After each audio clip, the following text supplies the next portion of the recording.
The first babe in no apparent order. Moving on to the grand finals is babe number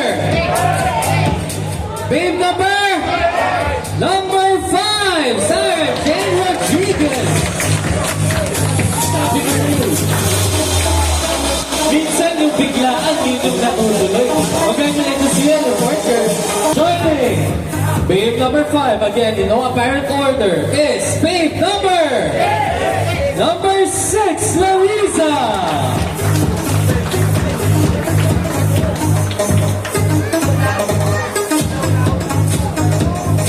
But ang makikita pa natin and joining Sarah and Larissa is babe number 2, Loriana Albano.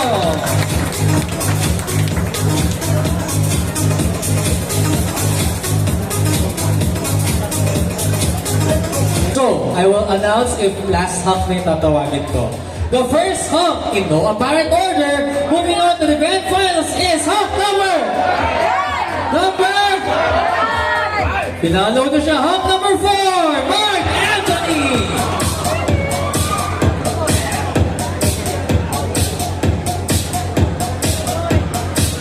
Joining Mark Anthony is hump number 1, Chino de Guzman.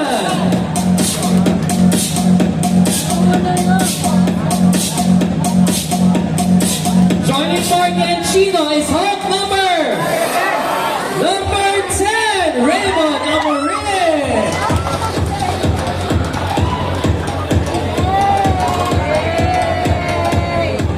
Ang dami na nila dun. Joining these humps in no apparent order again is hump number 8, Ken Lagrimas.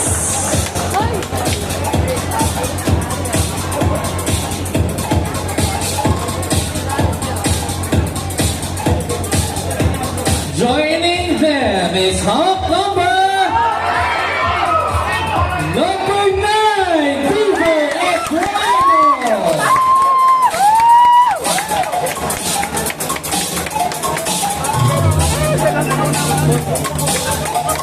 Alright, last 2 humps, so we'll go on to the grand finals. Here we go. Ang isa sa mga humps na sasama ay si hump number 7, JK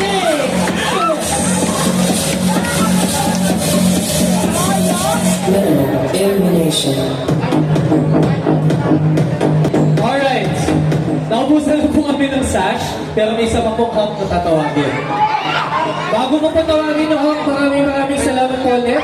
Next week, wala po tayong Summer Bodies Quest. Pahinga po muna tayo because it's the Lenten season. It's Holy Week. Right after that, balik po ulit na Summer Bodies Quest. Our last hump to move on to the grand finals is... Maraming salamat ulit sa mga judges natin. Miss Jen, sa choreographer natin, Sir Chester, Sir Jonathan, Sir Carlo. Maraming salamat din po. Our last hump na sasama sa grand finals ay si hump number... Ang mananalo po ulit ay tatanggap ng 2,000 pesos. Sa mga hindi po papalali, 1,000 pesos po. Natanggapin. You may follow me also on my social media page, AC Aguilar. It's hump number 5! Amarillo!